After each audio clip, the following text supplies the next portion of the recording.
Alhamdulillahil wahidil qaharil azizil ghaffaril mukawwirul laili 'alan nahar tadhkiratan li ulil qulubi wal absar tabsiratan li dzawil albabi wal i'tibar. Walhamdulillahilladzi nahmaduhu nasta'inuhu nastaghfiruh wa na'udzu billahi min syururi anfusina wa min sayyiati a'malina. Man yahdihillahu fala mudhillalah wa may yudlilhu fala hadiyalah. Nashhadu an la ilaha illallah, nashhadu anna Muhammadan abduhu wa rasuluh, la nabiyya ba'dah, amma ba'd.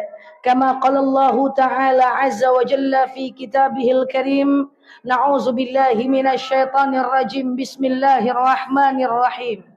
Ya ayyatuhan nafsul mutmainnah, irji'i ila rabbiki radiyatan mardiyah, fadkhuli fi ibadi wadkhuli jannati al-ayah. Wa kama qala nabiyyuna Muhammad ibn Abdullah, man salaka tariqan yaltamisu fihi ilman sahalallahu bihi tariqan ilal jannah. Al-hadis sadaqallahul azim. Bapak-bapak, bapak pengurus masjid Al-Ikhlas ya, yang saya sayangi karena Allah, yang saya hormati Bapak Caleg yang alhamdulillah telah berhadir di tengah-tengah kita, yang saya hormati tokoh masyarakat, alim ulama, cerdik pandai, adik-adik yang kakak sayangi karena Allah, alhamdulillah Bapak Ibu semuanya, Allah pertemukan kita dalam majelis ini, dalam tausiah kita malam ini. Kita berdoa kepada Allah, semoga siapapun kita yang hadir, insya Allah Allah sehatkan badan kita, Allah kuatkan jasad kita, Allah tambah ruh keimanan kita, Allah luaskan rezeki kita, Allah angkat segala masalah kita, Allah jauhkan kita dari orang-orang zalim, Allah matikan kita dalam keadaan husnul khatimah, amin, Allahumma amin. Bapak Ibu yang saya sayangi karena Allah, saya diamanahkan untuk datang ke musola kita ini berceramah yang temanya adalah tentang adab bertetangga.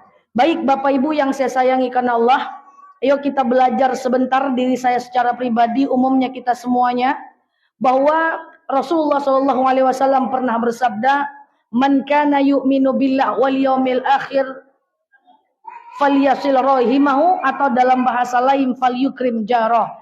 Siapa yang cinta Allah, cinta hari akhir, maka memuliakanlah 3 orang. Pertama, muliakan orang tua, yang kedua muliakan tetangga, yang ketiga silaturah, muliakan tamu. Yuk Bapak Ibu, kalau bicara tentang bagaimana memuliakan tetangga, tokoh yang paling luar biasa, yang bersejarah, yuk kita belajar dari dia, kita cerita sebentar, baru kemudian kita ambil hikmahnya untuk kehidupan kita. Setuju Bapak Ibu? Bapak Ibu, ada seorang ulama besar yang bernama Hasan Al-Basri. Hasan Al-Basri tidak jago nulis. Hasan Al-Basri adalah ulama besar yang jago bicara. Akhlaknya luar biasa. Buku yang dihasilkan oleh Hasan Al-Basri tidak banyak. Tetapi Hasan Al-Basri sangat jago berbicara dan bagus sekali akhlaknya. Terutama kepada tetangga. Jadi gini Bapak Ibu. Dulu beda dengan sekarang. Apalagi di Pekanbaru. Ini saya dengar di perumahan ini ada 80 orang, 80 kakak yang berisi lebih kurang. Betul ya Pak? Waktu di kota Madinah, itu Hasan Al-Basri tinggal di kota Madinah. Yang mana kota Madinah itu kiri kanan depan belakang itu campur agamanya Bapak Ibu.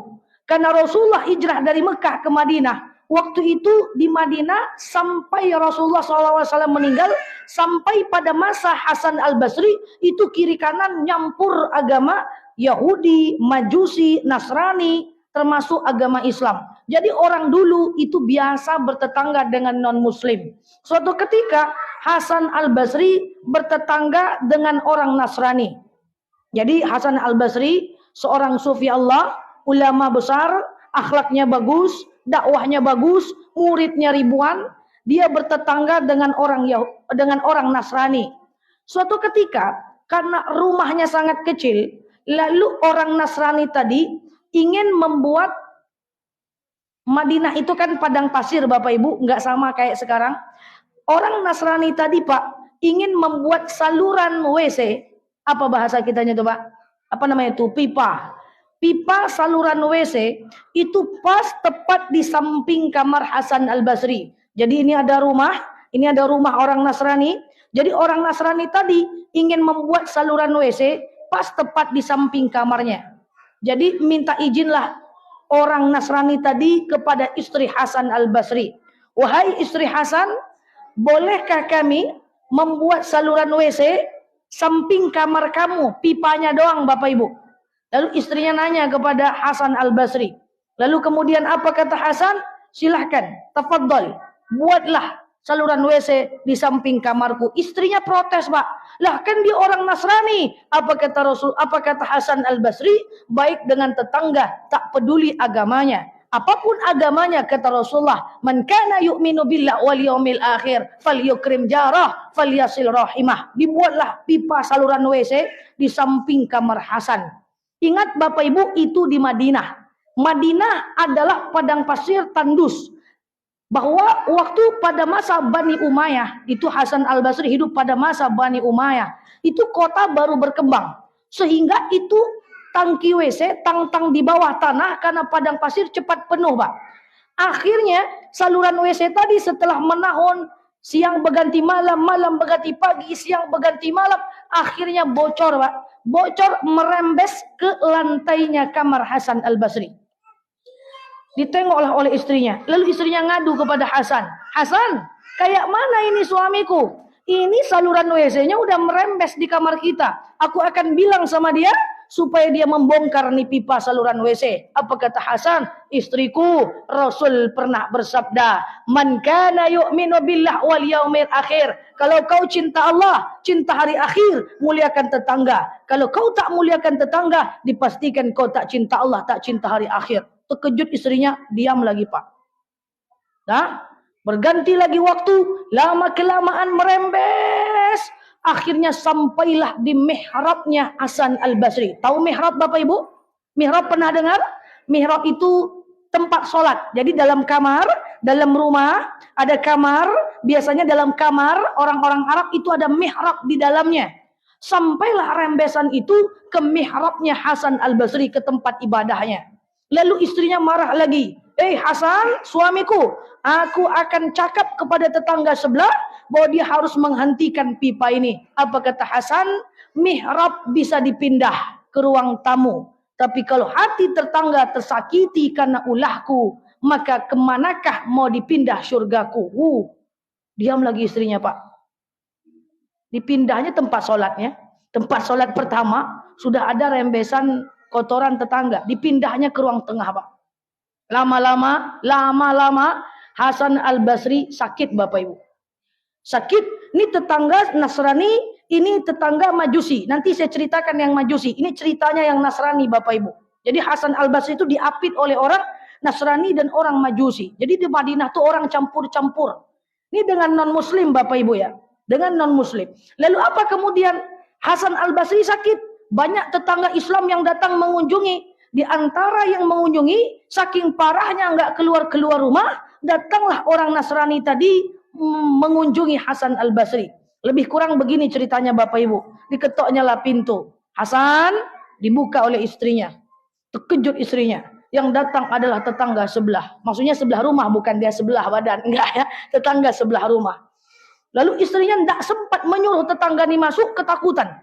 Ketakutan, dia pergi ke kamar. Dia ngomong sama suaminya, Hasan Al-Basri, tahukah engkau siapa yang datang? Kenapa istriku? Yang datang adalah tetangga sebelah. Bagaimana kalau dia menengok kamar kamu? Kamar kita dipenuhi oleh kotoran yang berasal dari rumahnya. Apa kata Hasan? Saya harus keluar dari kamar dan menemui tetangga itu ke depan. Tetangga nih kepo pula dia Bapak Ibu. Akhirnya masuk dia ke rumah, masuk dia ke kamar. Karena terlalu lama negosiasi dalam kamar. Terkejutlah tetangganya. Bahwa Hasan Al-Basri sakit, ada kotoran di lantainya. Dan istrinya tak sanggup lagi membersihkan. Karena sibuk mengurus suaminya Hasan Al-Basri. Biasanya riwayat mengatakan itu kotoran dibersihkan. Disucikannya lagi badannya, dibersihkan. Disucikannya lagi badannya, dibersihkan. Sampai tak sempat lagi istrinya membersihkan karena sibuk mengurus suami yang sakit. Menangislah orang Nasrani tadi, merah mukanya, mau marah dia kepada Hasan. Apa katanya kepada Hasan? Orang Nasrani Bapak Ibu. Hasan, kenapa engkau tak pernah bilang ini kepadaku? Itu pertanyaan pertama. Yang kedua, Hasan, bukankah agama kalian mencintai kebersihan? Kenapa kau tak bersih? Pertanyaan ketiga, Hasan, mengakulah sudah berapa lama ini terjadi? Karena dia tak tahu rembesan pipa, Pak. Hasan tak mau jawab. Akhirnya orang Nasrani ini terus mendesak. Pertanyaan pertama dijawab oleh Hasan. Kenapa kau tak bilang ini kepada aku? Apa kata Hasan? Hasan mengatakan, aku tak sampaikan ini kepadamu karena aku masih bisa membersihkan rumahku sendiri dengan tanganku. Hanya karena aku tak ingin melukai hatimu. Oke, kalau ku katakan kepadamu rumah saya bersih, tapi hati saya menjadi gelisah. Islam tidak seperti itu. Islam mencintai kebersihan dan keindahan jasmani dan rohani. Tak mau dia Pak nyakitin hati tetangganya, padahal tetangganya salah. Jelas salah, dia tak mau nyakitin. Yang kedua, Hasan, bukankah Islam mencintai kebersihan? Kenapa kau tak bersih? Apa kata Hasan? Aku pindahkan mihrabku sehingga aku sholat di tempat yang tak terkena najis. Aku tampung kotoranmu, aku lap dan aku masukkan ke dalam ember, aku buang dan kusucikan badanku. Begitu seterusnya. Aku bersih dan hatiku juga terjaga. Islam cinta jasmani rohani. Pede dia bersih aja Pak. Pertanyaan ketiga tuh paling sulit dijawab oleh Hasan. Hasan, sudah berapa lama ini terjadi? Saat itulah Hasan meneteskan air mata.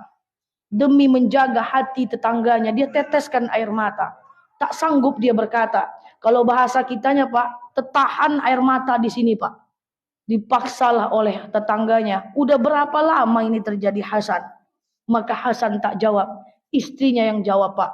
Apa kata istrinya? Masya Allah. Ini cerita ada riwayatnya. Jadi ini bukan cerita dongeng. Riwayat sahih. Riwayat sahih. Apa kata istrinya? Kejadian ini telah berlangsung selama 15 tahun silam. 15 tahun Pak. Hanya karena ingin menjaga hati tetangga. 15 tahun. Siapa itu? Hasan al-Basri, sufi Allah. Calon ahli surga. Begitu dia 15 tahun. Nanti kita ambil hikmah. Di sebelah kirinya. Lalu kemudian apa kata orang Nasrani tadi? Dia peluk Hasan. Wahai Hasan, kalaulah Islam memang seindah ini, kalaulah Islam memang secantik ini, maka aku ikrarkan asyhadu an la ilaha illallah wa asyhadu anna Muhammadar Rasulullah. Dia masuk Islam, meneteskan air mata di pelukan Hasan al-Basri. Maka saat itu Hasan al-Basri berbisik, wahai sahabatku, Rasul pernah bersabda, man kana yu'minu billah wal yaumil akhir falyukrim jarah. Siapa yang cinta Allah, cinta hari akhir, demi Allah, muliakan tetangga, jalin silaturahmi. Suatu ketika cerita yang kedua nanti kita ambil hikmah. Ini cerita sahih, ada riwayat, bukan cerita-cerita sejarah yang wallahu alam bisawab. Suatu ketika orang Majusi itu tidak pernah datang mengunjungi Hasan al-Basri. Setiap al-Basri keluar rumah, dia masuk ke dalam kamar. Dia masuk ke dalam rumah. Dia keluar, Hasan al-Basri pengennya apa? Dia masuk ke dalam. Dia keluar, Hasan al-Basri pengennya apa? Dia masuk ke dalam. Entah apa masalah, dia tidak pernah mau ketemu dengan Hasan al-Basri. Konon katanya Hasan al-Basri terlalu ramai rumahnya. Karena Hasan al-Basri adalah seorang guru yang ribuan muridnya selalu meramaikan perumahan itu. Sehingga Majusi itu tak senang. Suatu ketika Majusi itu sakit. Datanglah Hasan al-Basri ke rumahnya. Apa kata Hasan? Apa sakitmu? Apa katanya? Dia keluhkan semuanya Pak. Saya sakit kepala, sakit semua, saya sakit semua. Apa kata Hasan al-Basri? Semoga engkau cepat sembuh. Maka orang Majusi ini bilang, tidak akan mungkin saya sembuh. Karena sudah bertahun-tahun aku tak menyapamu. Maka apa kata Hasan al-Basri? Allah maha penerima taubat.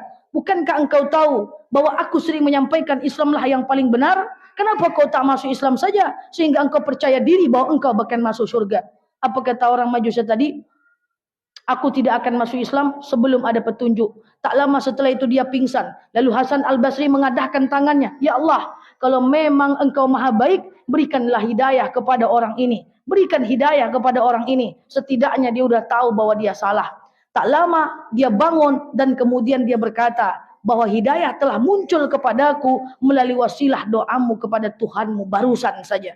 Jadi waktu dia pingsan, dia dengarkan Hasan Al-Basri mendoakannya. Mendoakan untuk dapat hidayah. Maka dengan non-muslim hanya bisa kita berdoa agar dapat hidayah. Kalau ada orang tua kita non-muslim meninggal, doa tak sampai. Tapi kalau ada orang tua kita, sahabat kita non-muslim, cuma satu doa yang mungkin sampai, yaitu supaya dia masuk ke dalam Islam. Masuk ke dalam Islam. Hasan Al-Basri itu keren. Dia tidak penulis hebat, tapi pembicara yang unggul. Muridnya banyak. Kalau orang dia ceramah, orang paham. Akhlaknya luar biasa. Dan orang banyak bertaubat karena akhlaknya. Bukan cuma karena lisannya. Masya Allah. Itu adalah Hasan Al-Basri. Bapak Ibu, itu non-muslim. Bagaimana dengan sesama muslim? Wah, dengan sesama muslim lebih parah lagi Bapak. Dalilnya Pak. La yu'minu ahadakum. Tak beriman kalian. Hatta yuhibbu li akhihi. Sampai kalian cinta kepada tetangga, kepada saudara. Ma yuhibbu li nafsik. Seperti kalian mencintai diri kalian sendiri. Wah, lebih parah lagi tuh Pak. Lebih berat. Nah, makanya Bapak Ibu, yuk kita bahas hikmahnya. Sekarang saya sampaikan. Saya bisa pastikan. Keluarga yang paling dekat itu adalah tetangga. Betul? Sekarang Bapak Ibu tinggal di perumahan ini. Katakanlah blok B12, B13, B14, A sekian, A1, A3, A2. Kita orang hebat, orang mapan, orang sukses. Tapi mak kita di Padang. Orang tua kita di Padang. Kalau kita sakit, siapa yang duluan datang? Tetangga atau mak yang di Padang? Tetangga duluan. Alhamdulillah saya dapat kabar di perumahan kita banyak anak kecil-kecil. Rata-rata satu rumah punya anak bayi, betul? Coba kalau seandainya pengen jemput anak 4, pengen jemput anak 2, ada satu anak tidur di rumah, 2 anak tidur di rumah. Yang dicari siapa untuk nengok-nengokkan anak? Tetangga. Nggak mungkin nyari saya kejauhan. Tengokkan anakku ya, tengokkan anakku. Maka hari ini kita akan belajar. Tadi cuman pembukaan saja. Kalau kita pelajari ini, kita pakai, kita praktekkan di perumahan ini, aku yakin kita, insya Allah ini perumahan akan jadi perumahan baldatun thayyibatun wa rabbul ghafur. Insya Allah. Yuk, prinsip bertetangga. Yang pertama, Bapak Ibu yang saya sayangi karena Allah, tak usah kita bicara jauh-jauh dulu, rela rumah kita dikenain toilet tadi, enggak usah. Ya, dosa itu parah itu ya. Tak yakin saya wajah-wajah enggak ada nih. Enggak ada nih wajah-wajah Hasan Al-Basri sampai 15 tahun kotoran tetangga masuk ke rumah. Enggak ada wajah-wajah. Cuci mobil aja tetangga kena, teras rumah sok-sok betul. Kredit aja pun enggak ya. Yuk, prinsip apa yang mesti kita tanamkan dalam diri kita biar masyarakat kita ini masyarakat yang baldatun thayyibatun wa rabbun ghafur. Yang pertama, prinsipnya adalah apa kata Allah dalam Al-Quran? Ya ayyuhalladzina amanu la yaktab ba'dukum ba'da. Ini paling penting. Hai orang-orang beriman, jangan kalian cari salah orang lain. Jangan kalian cari salah tetangga. Yang dicari itu baiknya orang. Salahnya jangan dicari. Kalau ada tetangga baik, syiarkan. Mantap dia. Ibu tuh baik loh. Ibu tuh pendiam tapi dia enggak sombong loh. Ibu tuh kemarin masak empek-empek dia antar ke rumahku, mantap loh. Ibu tuh pintar masak loh. Baiknya disyiarkan. Kalau ada buruknya, tutup. Kalau kesalahan dia belum Allah tampakkan, jangan dikepo-kepoin. Paham tuh, Mak? Karena kenapa? Semua orang ini pernah salah. Betul Bapak Ibu? Dalam dalil al-insan fi mahallil khata' wan nisyan. Manusia itu tempat salah dan lupa. Setiap rumah ini ada salah. Cuma permasalahannya adalah kalau tetangga kita salah tapi belum Allah tampakkan kesalahannya, maka kita tak boleh ungkit-ungkit kesalahannya. Tak boleh cari-cari kesalahannya. Ibu-ibu tuh kok biasanya keluar rumah sekali seminggu, sekarang kok tiap hari yuk. Wah, jangan-jangan ada yang baru tuh. Suaminya di Medan tuh. Ngeri ya woi. Takut ya. Ya udah, kau yang paling tahu tuh. Ya aku nggak tahu doh. Yuk tanya Bu RT yuk. Oh, Bu RT lo yang kena ya. Nggak usah. Walaupun dia di luar ngapa-ngapain, kalau belum Allah tunjukkan sama kita, maka berarti Allah belum pengen kita nengok salahnya orang. Tapi kalau Allah tunjukkan, baru kita dakwah. Selesai. Baru kita ingatkan. Karena tentang aib orang, tentang salah orang, Ali bin Abi Thalib pernah berkata, nih, ini saya, ini itu ibu. Yang aku tahu tentang aib orang, kamu nggak perlu tahu. Itu prinsipnya. Yang kamu tahu, kata Ali bin Abi Thalib, tentang aib orang, jangan kasih tahu aku.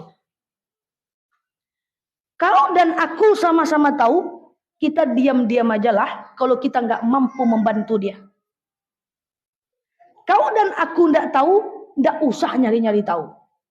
Kalau itu kita amalkan di perumahan ini mantap kita, Pak. Yang aku tahu tentang aib orang, kau nggak usah tahu. Yang engkau tahu tentang aib orang, aku tak mau tahu. Kau dan aku sama-sama tahu, kita diam-diam aja lah kalau kita nggak bisa menyelesaikan masalahnya. Kau dan aku tak tahu, nggak usah nyari-nyari tahu. Selesai itu, Pak. Selesai. Di sini aja saya berhentikan ceramah saya, diamalkan nih, selesai nih, selesai. Masalahnya kan dah itu, Pak. Yang aku tahu, kau pengen tahu pula. Yang kau tahu, aku kepo pula. Apa tuh? Apa ceritanya tuh? Nggak ada tuh. Kalian ceritain aku ya. Daripada dibilang ceritain kau, bagus kau cerita lagi. Ya, cerita. Yang kita sama-sama tahu, kita heboh cerita kemana-mana. Kau dan aku tak tahu, cari-cari tahu. Kau tahu enggak? Kau tahu enggak? Siapa yang tahu? Bu ketua tahu tuh. Yuk, coba yuk. La haula wala quwata illa billah. Semua kita punya salah. Kalau ada orang yang salah di mata kita, itu karena salah kita belum dibuka Allah saja.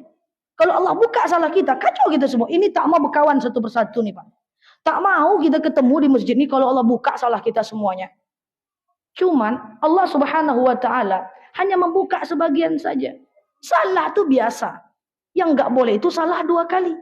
Maka kalau ada teman kita salah 1 saja, tutupi salahnya, banyak-banyakkan kebaikannya. Ustaz Janela kok ngomong gitu? Karena Al-Quran ngomong gitu. La yartab ba'dukum ba'da. Jangan kalian buka salah orang lain, kata Allah. Ada satu dalil yang lebih ngeri lah. Man lam yahfazu aibban naf yahfazu aibban nafsik. Siapa yang suka buka-buka salah orang, Allah akan buka-buka juga salah dirinya. Na'udzubillah. Tapi di sini enggak, di sini semua baik-baik semua. Lambat amin ya, Pak. Itu prinsip.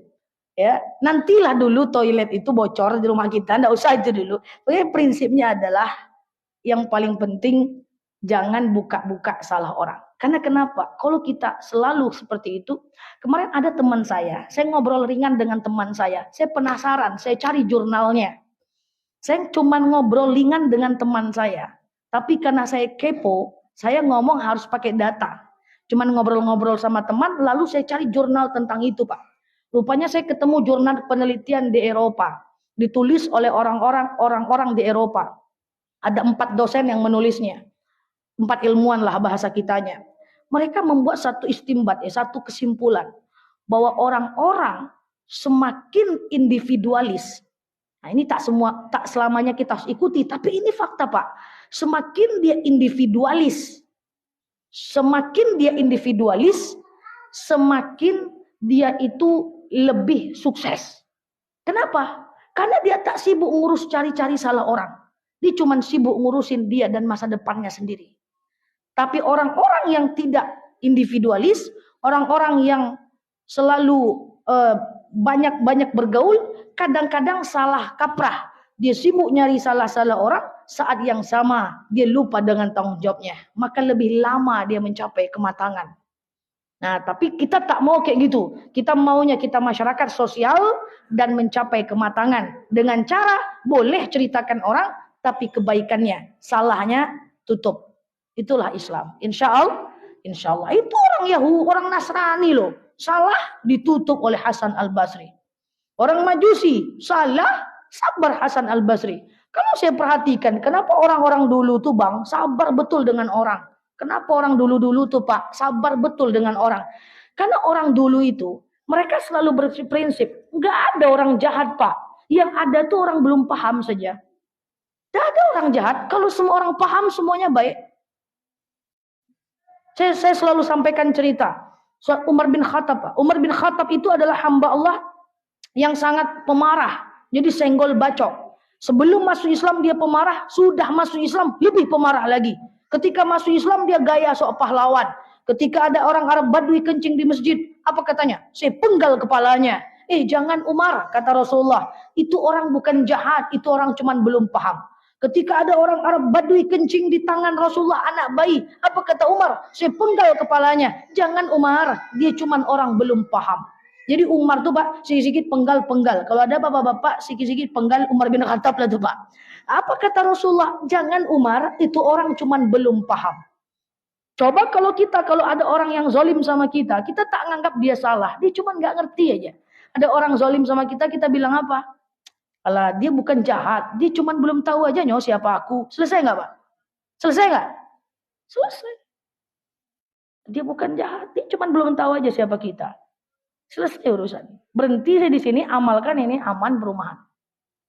Oke? Jadi berhenti kita nih. Enggak ya. Itu ya Pak ya. Layak tabba'dukum ba'do. Ya. Jangan cari-cari salah orang. Prinsipnya yang tadi ya. Yang kedua, dalam Al-Quran dikatakan wala tajassasu. Tidak boleh memata-matai orang. Mau tetangga, tertinggi, mau siapalah. Tidak boleh memata-matai. Kalau memang Allah tunjukkan dia salah, ya udah salah, tinggal dibereskan. Kalau belum salah, jangan dimata-matai. Kok beli kulkas 6 pintu ya dia? Kayaknya suaminya gitu-gitu aja, kerjaan enggak ada naik jabatan. Oh, ada yang lain enggak? Kok yang tahu kan suami kamu satu kantor sama dia?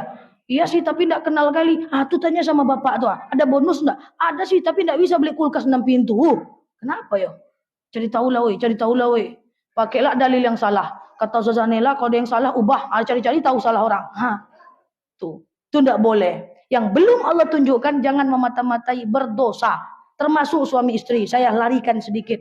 Tidak boleh menengok.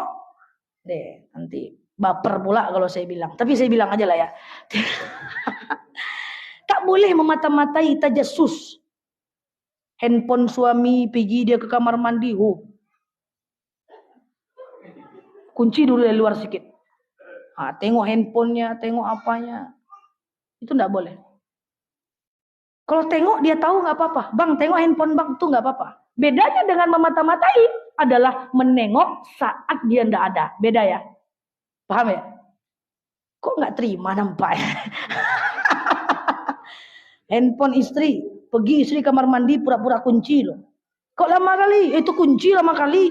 Tengok. Bedanya dengan sekedar ingin tahu, bang tengok handphone bang, itu boleh. Tapi diam-diam mematai itu berdosa, hukumnya haram. Ustazah nggak gitu dong Ustazah. Kan kita ingin menyelidiki, suami kita salah, istri kita salah. Menyelidiki beda dengan memata-matai besti. Ini saya sampaikan bedanya. Beda, tunggu dulu. Sabar. Menyelidiki beda dengan memata-matai. Coba. Kalau ada polisi, tugasnya adalah intel, bahasa lainnya adalah penyelidik. Betul ya? Orang menyelidiki, polisi itu menyelidiki, intel itu menyelidiki kalau sudah ada laporan. Betul? Kalau nggak ada laporan kan nggak mau dia menyelidiki. Masa seluruh alam semesta ini mau dia selidiki? Maka penyelidik hanya bisa menyelidik kalau sudah ada laporan, sudah ada fakta, baru menyelidiki. Nah, apa bedanya dengan menengok handphone suami saat di kamar mandi dengan menyelidiki? Beda. Menengok handphone suami dan istri diam-diam itu memata-matai. Apa bedanya dengan menyelidiki? Menyelidiki kalau sudah ada fakta. Boleh tuh. Ini saya ajarin caranya. Enggak ya. Menyelidiki kalau sudah ada fakta. Pergi kita ke pasar. Suami kita pergi juga. Kok lain arah dia ya? Kantornya ke sini, ke Panam. Kok arahnya ke Garuda Sakti ya? Padahal dia ke arahnya ke Robinson. Muncul fakta baru. Telepon dia. Beb, lagi di mana Beb? Garuda Sakti. Arahnya Robinson. Nah, ada fakta. Betul? Setelah ada fakta salah, selidikilah sampai titik darah penghabisan. Nah, itu baru cocok. Jadi jangan zon. Fakta sumbernya bukan prasangka. Kalau sekedar prasangka nggak bisa. Suami aku biasa pulang jam 7, nih kok jam 8 terus ya? Kemarin jam 9. Kemarin jam 8. Nah, itu nggak boleh, itu prasangka. Sekarang ini macet Bapak Ibu. Saya tadi sore tak ceramah saya. Batal ceramah saya tadi sore. Macet luar biasa Pekanbaru nih kalau hujan. Kemarin hampir batal 1 titik ceramah saya. Tadi sore batal. Nah, ini kan salah satu ya. Sering saya bisa bilang, suami aku terlambat terus pulangnya. Terlambat kan banyak faktornya. Kecuali sudah ada fakta. Kalau sudah ada fakta, maka boleh diselidiki. Paham? Cari ada faktanya dulu. Kalau enggak boleh sekedar memata-matai. Ya? Paham? Entah iyo atau enggak. Satu, jangan cari-cari salah orang. Siapapun dia. Kalau Allah masih tutup, berarti tutup. Yang kedua, wala tajassasu. Jangan memata-matai. Menyelidiki boleh.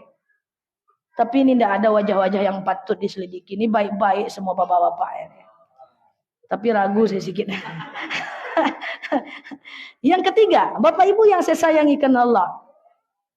Kalau kita mau aman ya, di perumahan kita ini aman ya. Maka nomor 3, Bapak Ibu yang saya sayangi karena Allah, dengan manusia sering saya ceramah di mana-mana, semoga bisa diamalkan bagi yang mau mengamalkannya, bahwa dengan manusia banyak-banyak, dengan tetangga banyak-banyak husnuzan, jauh-jauhkan suuzan.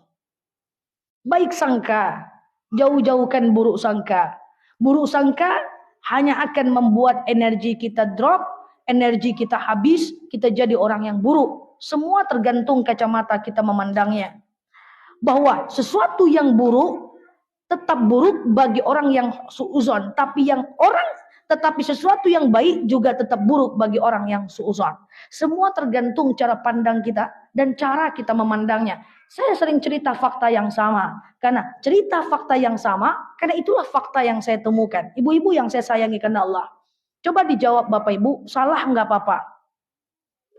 Ada rekan saya, dia berpisah dengan suaminya Pak. Yaitu takdirnya. Dia berpisah dengan suaminya, teman saya ini perempuan.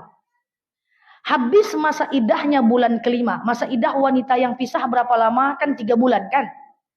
Setelah mau masuk 5 bulan, habis masa idahnya Pak. Menikah dia dengan orang lain. Menikah dia dengan orang lain. Sekarang saya tanya, itu baik atau buruk? Kok enggak pede? Hayo. Ada seseorang berpisah dengan suaminya. Lalu kemudian menikahlah dia dengan laki-laki baru.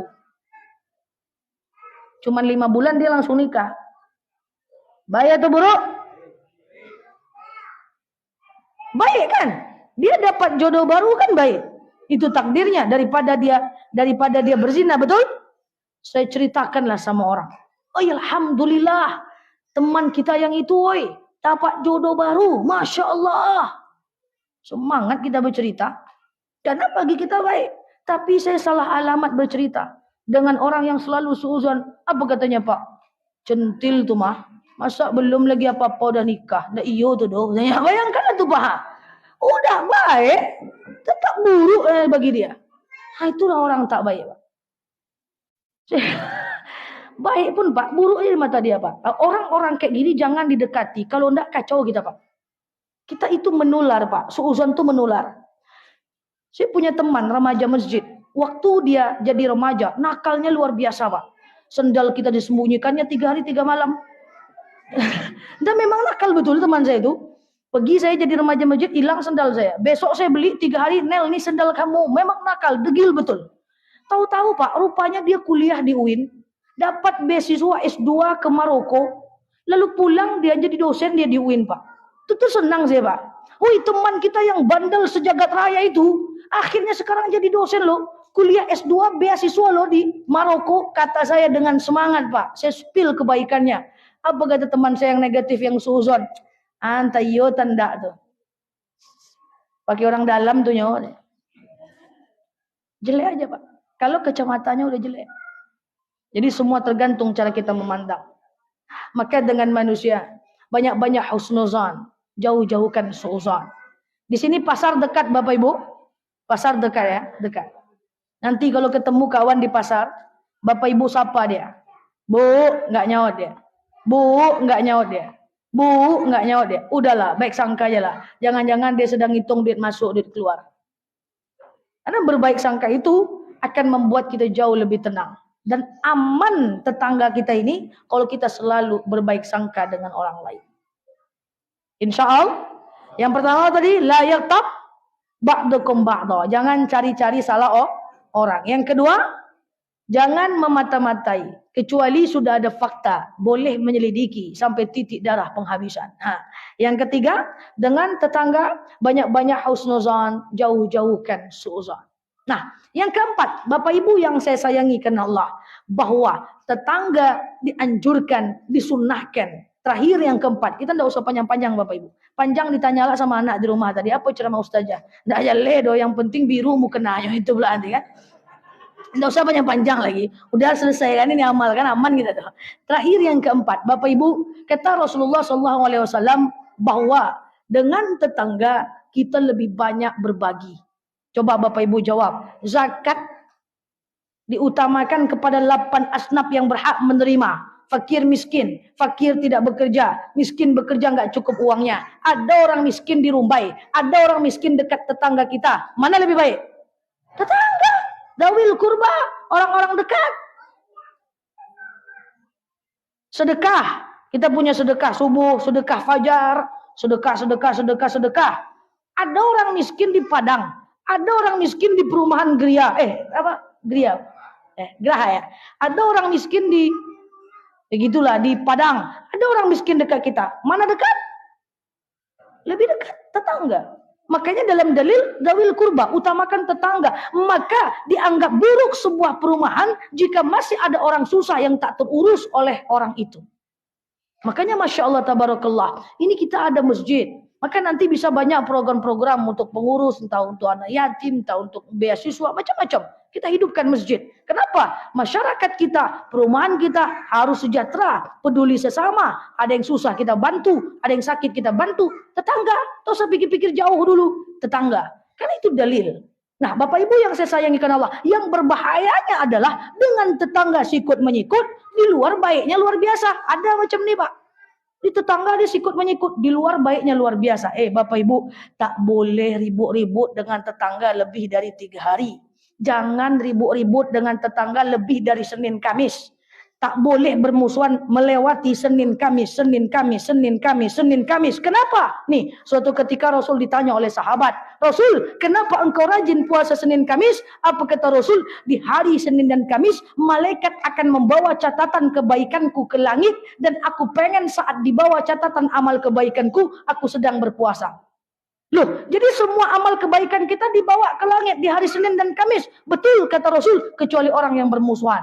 Loh, maksudnya apa ya Rasul? Jangan bermusuhan lewat dari Senin Kamis. Jadi kalau ada tetangga berkelahi ribut seharisan, Jumat, Sabtu, Minggu, Senin, bayan lagi. Selasa ulang lagi, sambung. Kenapa kau baik? Senin, woy, aku baru sedekah kemarin. Tak boleh lewat Senin Kamis. Bertengkar suami istri, tak boleh lewat Senin Kamis. Ini saya cakap. Jadi nanti ini hari apa nih ya? Rabu, baiklah lagi. Besok maghrib bawa catatan amal. Jumat lanjut lagi boleh lah, ya kan? Jadi maksud saya itu bercanda ya. Tapi maksudnya adalah betul bahwa jangan lewat Senin Kamis. Ya Allah ya Tuhan. Ini banyak kita nengok dengan tetangga bermusuhan. Tidak di sini. Di sini semua baik-baik. Amin. Di luar sana ada yang mengaku 2 tahun tak bersapaan dengan tetangga. Beda 2 tahun tak bersapaan dengan tetangga karena bermusuhan, dengan 2 tahun tak bersapaan dengan tetangga dan karena tak ketemu. Saya dengan tetangga Bapak Ibu, kami WA group ada, hidup. Tapi dengan tetangga karena semuanya kerja, cuma ada 10 rumah, jarang ketemu. Dia keluar jam 7, saya keluar jam 9. Hari Minggu dia keluar keliaran, saya dalam rumah. Tak ketemu. Tapi bukan karena bermusuhan, karena hidungnya tak kemana-mana. Saya pergi jam berapa, dia keluar jam berapa. Jarang ketemu karena semua sibuk bekerja nih 10 rumah ini. Tapi bukan karena bermusuhan, itu beda. Paham ya? Yang tidak boleh itu adalah tak ketemu, tak mau bersapa karena bermusuhan. Yang tak boleh itu kita masuk, kita keluar, dia masuk. Kita masuk, dia keluar. Dia duduk sini, kita duduk situ. Kau ke masjid enggak? Ke masjid. Tapi kau udah dia, aku nak mau. Itu enggak boleh itu. Itu amal kebaikannya tak dijawab oleh Allah Subhanahu wa taala, tak dibawa ke langit. Nah, muncul pertanyaan, Ustazah, ini ada tetangga saya nih. Saya lagi tak baik sama dia. Saya sapa dia, dia masuk. Saya sapa dia, dia buang muka. Saya sapa dia, dia buang muka. Gimana Ustazah? Enggak apa-apa. Yang penting kita nyapa. Dia buang muka enggak apa-apa. Yang penting kita udah jalanin kewajiban kita. Dalam hati bolehlah bilang sikit-sikit. Sebenarnya aku tak mau nyapa kau, tapi karena Allah perintahkan ku sapa juga. Untung kau buang muka. Tak aku tengok muka kau. Kan kita nyapa orang bukan karena kita paling baik, tapi karena itu perintah Allah. Sapa aja lah, angguk aja lah. Terus dia geleng-geleng, enggak apa-apa. Angguk-angguk, geleng-geleng gitu kan. Jadi musik indah juga dia. Sapa aja. Dia minggir enggak apa-apa. Bu, dibenci enggak apa-apa. Asal jangan jadi pembenci. Disakiti itu enggak apa-apa, biasa itu. Asal jangan menyakiti. Dihianati enggak apa-apa. Asal jangan jadi pengkhianat. Jadi korban enggak apa-apa, derajat kita naik. Tapi kalau jadi pelaku, derajat kita turun di mata Allah. Makanya Khalid bin Walid setiap keluar rumah selalu berdoa, ya Allah, saya keluar rumah jangan sampai lidah perbuatan saya nyakitin hati orang lain. Saya kalau keluar rumah saya tambah, ya Allah, saya keluar rumah jangan sampai lidah dan perbuatan saya nyakitin hati orang lain. Kalau harus ada kezoliman di dunia ini, lebih baik saya dizolimi daripada saya zolimin orang. Saya dizolimi, saya ngerti cara memaafkan. Kalau saya zolimin orang, belum tentu dia pandai memaafkan saya. Selesai. Jadi Bapak Ibu, apapun yang terjadi, sapa aja. Ustazah, orang tuh tak baik. Sama dia saya selalu bergosip. Main ke rumah dia, diajak saya bergosip. Dia main ke rumah saya, diajak saya bergosip. Kata Pak Ustadz, tidak boleh bergosip. Tapi saya selalu dipancing untuk bergosip. Boleh nggak saya ngindarin dia Ustazah? Wah ini, boleh nggak? Kok ada yang gini, Cuma ini konsep ini. Saya kata Pak Ustadz tak boleh bergosip. Dia dekat saya gosip. Dia datang ke rumah, bergosip. Saya datang ke sana, bergosip. Boleh nggak saya tak mau berteman sama dia? Nah nih, itu adalah orang fasik. Fasik itu adalah orang yang dia tahu salah, tapi dia tak mau ngaku salah. Orang seperti ini, saya ulangi pelan-pelan. Orang seperti ini, saya ulangi lagi. Orang seperti ini, jangan banyak urusan sama dia. Ya, karena saya disakiti, saya masih sering ke tempat dia. Ya udah Bu, jangan dekat-dekat lagi, tapi tetap menyapa kalau ketemu. Nanti 3 bulan lagi datang lagi, asalah ibu tuh masih tetap dekat. Memaafkan orang bukan berarti harus dekat seperti dulu. Karena kenapa? Karena boleh kok kita menghindari orang-orang fasik, orang-orang yang tak baik, karena akhlak menular. Saya ulang, akhlak menular. Akhlak menular. Akhlak baik menular. Akhlak buruk menular. Kalau sering berteman dengan orang-orang yang bisa menghargai orang, kita akan bisa hargai orang. Kalau sering berteman dengan orang-orang yang menjatuhkan orang, maka kita akan selalu jatuhkan orang. Minimal dengan mengangguk, kita udah kena. Sebagai penutup, cerita Aisyah pernah suatu ketika orang lewat di depan rumahnya. Apa orang itu pendek, bule, padek, tasalik, duit loleh. Jadi Aisyah ini adalah istri Rasulullah, anak Abu Bakar. Jadi orang ini lewatlah depan rumah Aisyah, istri Rasulullah, ahli hadis, perawi hadis, orang cerdas, anak Abu Bakar. Satu-satunya istri yang paling perawan. Lewatlah orang tuh depan rumahnya Pak, depan jendela macam musola gitu nih. Tengoknya lah orang tuh pendek, bulat, hitam, hidup lagi. Lalu dia cuma cerita aja dengan Rasulullah. Ya Muhammad ta'al. Hai Muhammad kesini Muhammad. Ada apa istriku? Unzur ya Muhammad innahu mudhi. Tengok Muhammad tuh ada orang lucu betul. Apa kata Muhammad? Uskuti ya Aisyah. Diam kau Aisyah. Ngapa pula dia Muhammad? Kan benarnya dia lucu. Aku cuma ngomong aja kan betul dia lucu. Apa kata Muhammad? Kalamuka li akhuka. Kau ceritakan saudaramu walaupun betul, tapi kalau kau ceritakan yang buruknya termasuk gosip. Lalu apa kata Aisyah? Apa batasan gosip ya Muhammad? Hatta qalas na'am. Engkau ngangguk saja gosip. Nah, ini wajah angguk-angguk. Maka akhlak menular. Ada teman kita cerita, tengoklah ibu tua. Semenjak LDRan makin cerah aja wajahnya. Semenjak suami tidak di rumah, banyak anak bujang depan rumahnya. Astagfirullahaladzim, iya pula ya. La ilaha illallah, iya pula ya. Oh iya juga ya, ngangguk-ngangguk. Gosip, tak boleh. Jadi jangan menjadi ahlul ngangguk. Setiap orang bercerita ahlul ngangguk. Ngangguk aja terus cerita. Ngangguk aja terus cerita. Coba kau berteman dengan orang penggosip. Menganggukkan semua gosip itu gosip. Maka jangan terlalu banyak dekati orang-orang yang seperti itu. Tapi kalau bertemu, tetaplah menjaga silaturahmi. Jangan jadi ahlul ngangguk. Ustazah, boleh enggak saya curhat dengan suami saya tentang teman saya? Saya jawab tergantung bentuk suami ibu. Tunggu dulu. Boleh enggak saya curhat dengan suami saya tentang teman saya? Saya bilang tergantung respon suaminya. Contoh, bang. Temanku itu dibilangnya aku sombong, bang. Kalau suaminya cakap seperti ini, udahlah dek, enggak usah dipikirkan. Kamu kerjakan aja bagianmu, enggak usahlah, abaikan aja. Kalau itu bentuk suami ibu, ceritalah bu, enggak apa-apa. Itu mantap tuh, dia dakwah tuh. Itu enggak gosip, itu namanya islah. Tapi kalau setiap ibu bercerita, bang, suami aku tuh dibilangnya aku sombong, bang. Teman aku tuh dibilangnya aku sombong. Sama bapaknya kayak gitu juga loh. Wah, kalau itu bentuk suaminya, jangan cerita lagi. Tengok bentuknya dulu. Jangan asal-asal cerita ya. Karena gosip dan enggaknya cuman dari respon lawan bicara. Ini demi Allah. Gosip atau tidak cuman dari respon lawan bicara. Tapi ini bentuk suami yang kayak gimana? Nah, makanya boleh nggak saya curhat Ustazah? Boleh. Tapi ada curhat itu punya rule and regulasi. Curhat itu punya SOP, standar operasional. Bagaimana curhat yang benar? Fas'alu ahla dzikri in kuntum la ta'lamun. Tanyakan kepada orang yang lebih paham, yang lebih beriman, yang lebih dewasa, yang lebih bijaksana dibanding kita. Supaya tidak jadi gosip. Tapi kalau curhat ke sembarang orang, setiap simpang curhat, kata anak muda curhat colongan, pasti akan jadi gosip. Karena yang membedakan curhat dengan solusi, itu cuman respon. Kalau ada solusi dia boleh. Ibu boleh kok ceritakan jeleknya anak ibu di hadapan gurunya untuk cari solusi.